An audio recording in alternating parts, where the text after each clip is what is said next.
She disappeared. No goodbye, no tears. One morning, she simply turned off her phone and never turned it back on. No one cheated. No fight broke out. There wasn't some dramatic ending. She just stopped showing up. Her friends were confused. Her sister said she must be going through something. Her ex called it attention-seeking, but what if it wasn't any of that? What if her silence wasn't weakness, but power reclaiming its shape? What if the absence people feared was actually presence unfolding from the inside out? Carl Jung believed that what we repress will always return, but not always as pain. Sometimes it returns as truth, and truth doesn't always scream. Sometimes it whispers in a still room with the curtains drawn, in the quiet space where the soul finally speaks for the first time. And when that whisper begins, it doesn't ask for permission. It simply replaces the noise. Evelyn is 62. She lives alone in Sedona, Arizona, in a quiet house filled with books, herbs, and soft morning light. She's been divorced for 7 years. The kids are grown. The calls come less often. She used to try to date, to stay interesting, to keep up. A little blush, a little charm, a lot of pretending.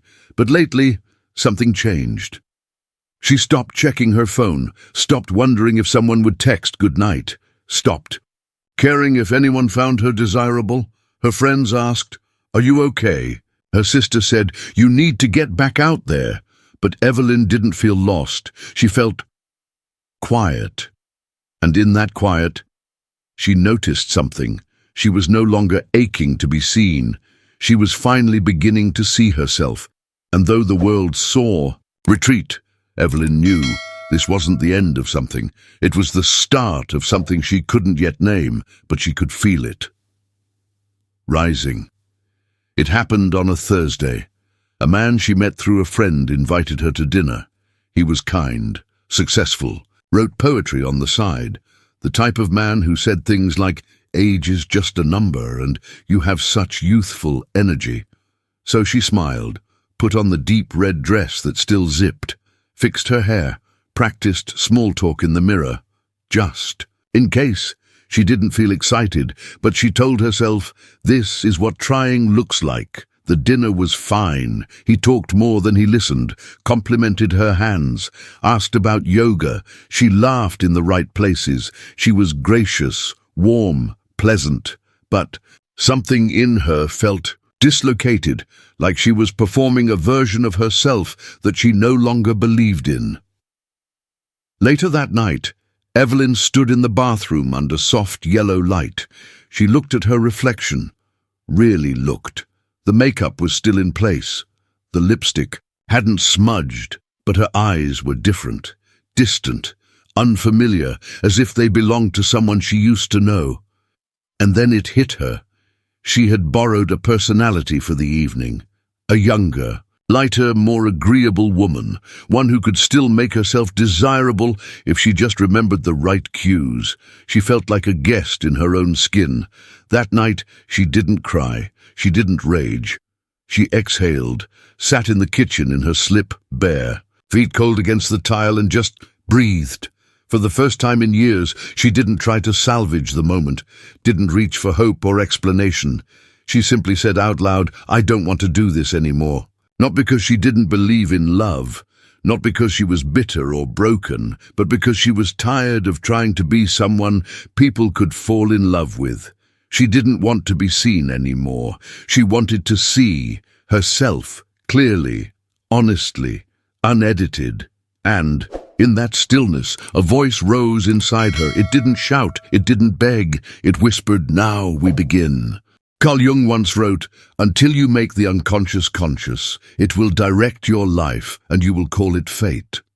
Evelyn didn't know those words at the time, but she felt them in her body, in her bones, in the quiet ache that had no name. She had spent most of her adult life doing what was expected, being agreeable, desirable, comforting.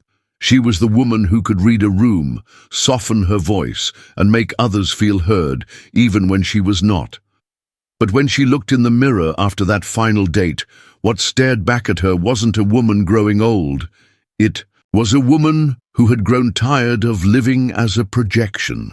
Jung believed that the psyche carries not only the self, the whole and authentic you, but also the shadow, the rejected, denied, forgotten parts we disown to survive.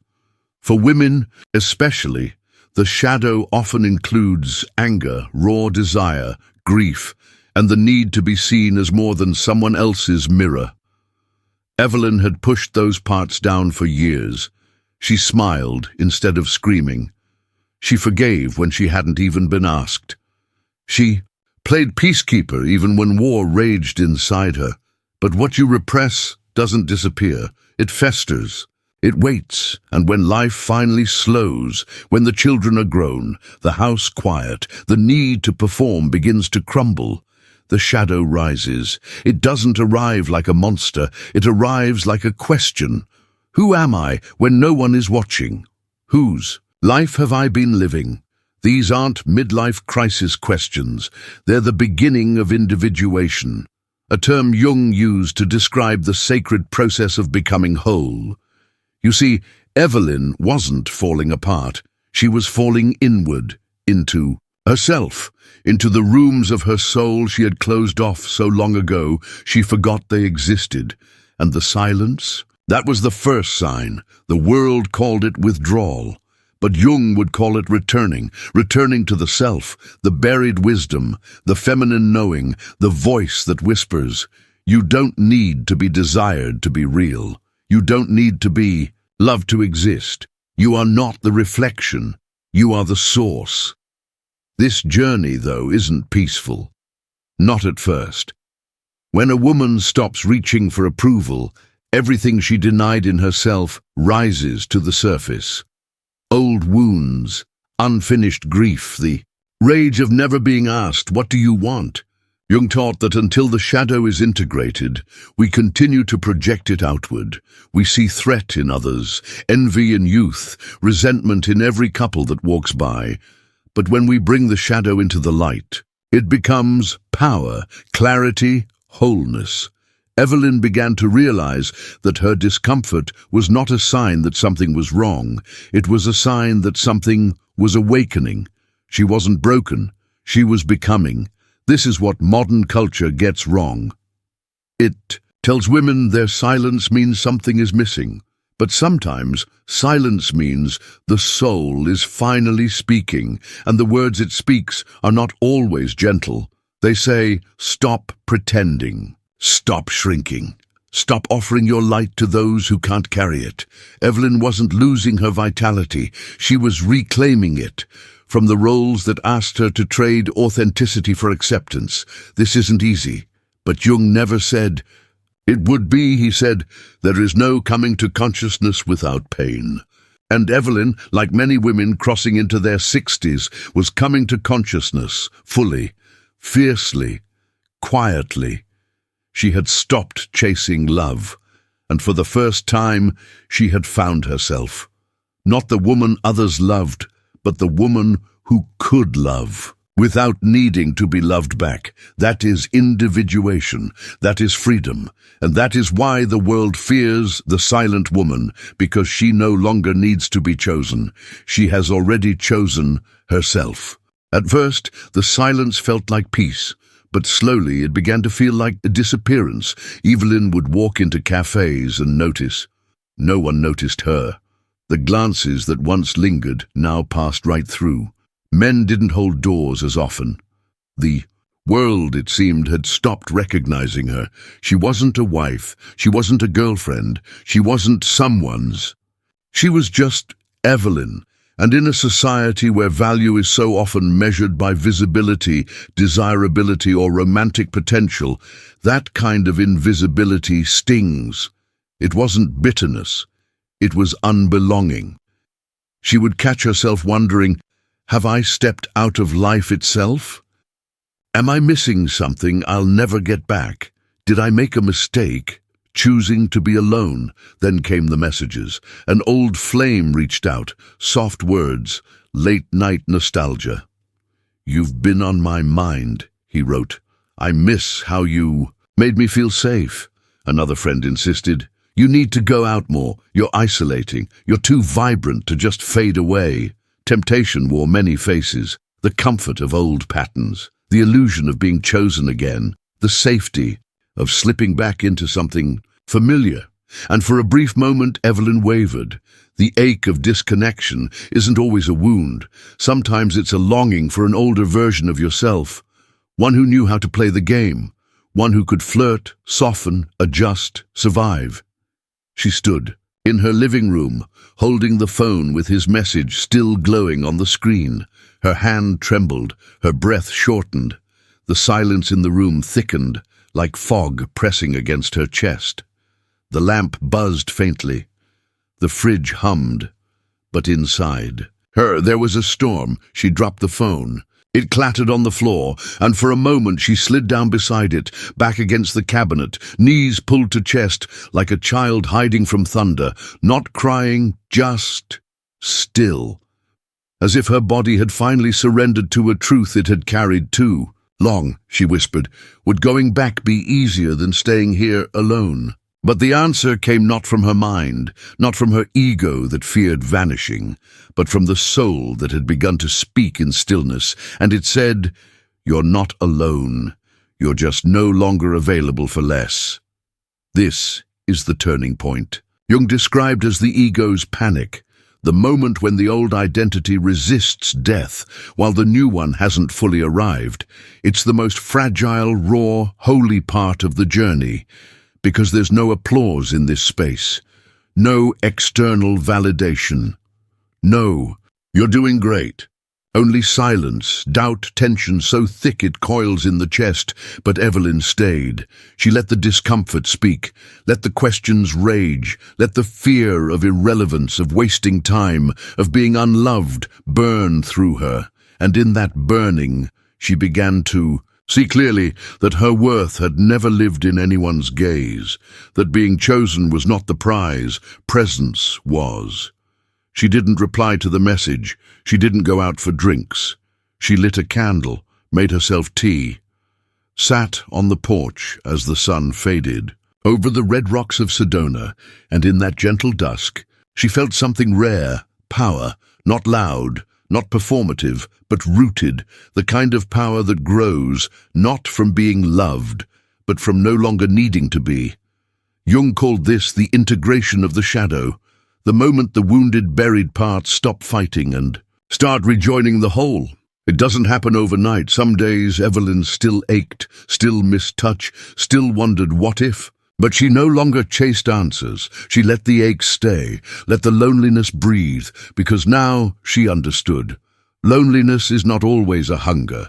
Sometimes it's a ritual, a preparation, a waiting place between the roles we were assigned and the truth we're becoming. And in that space, the old Evelyn quietly died, not with pain, but with grace. And the woman who remained wasn't waiting for anything.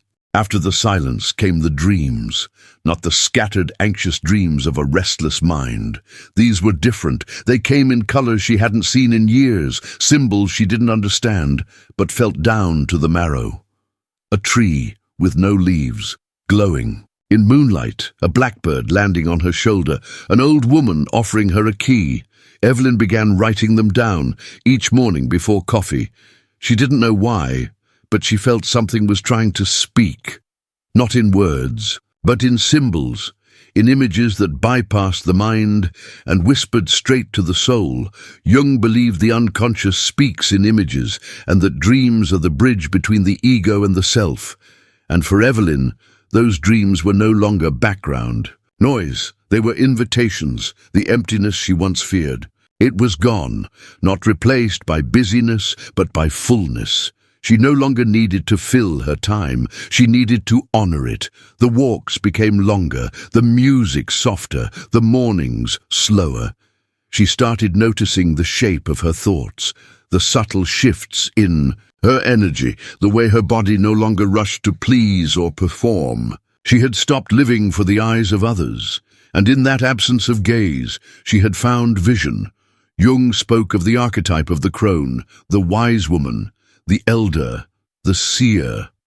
Not the bitter recluse society mocks, but the deeply rooted feminine who no longer needs a mirror to see her own worth. That archetype had begun to awaken in Evelyn. She wasn't chasing youth, she was reclaiming wisdom. And with that came a calmness, a sacred kind of solitude, the kind that doesn't isolate, but illuminates. She no longer looked for validation in others, not in men, not in compliments, not in memories, because she had begun to feel what Jung called the self, the totality of who she truly was.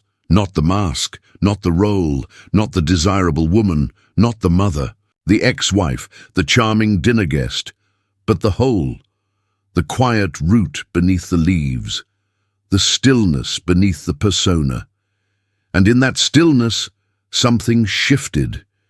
She began to love differently, not to be chosen, not to be held, not to be rescued, but to give love from a place of overflow, from abundance, not emptiness, from clarity, not confusion.